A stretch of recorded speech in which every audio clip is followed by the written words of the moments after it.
baca tarik seorang-seorang, anak mandi balik ke dak lempak masuk. Dak lempak masuk. Sehinggalah kisah seorang wanita yang mana suami dia dah dilempak masuk dalam api.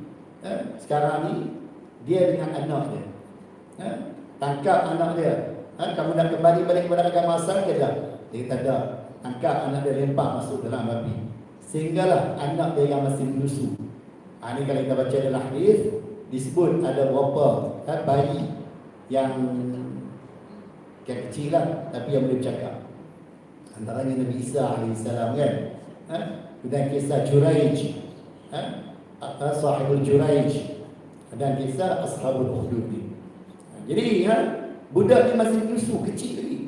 Jadi bila mak dia diperintah oleh raja supaya lompat dalam ni, kalau tidak kamu kena kembali balik kepada agama asal. Jadi dia mula dah taradud.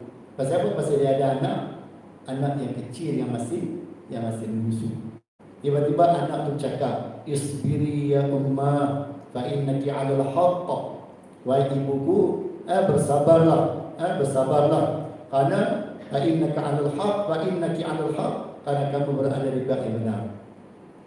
Jadi bila anak tadi dah cakap, maka bertambahlah keyakinan mak tadi dan terus dilempak masuk ke dalam api tadi. Begitu juga kita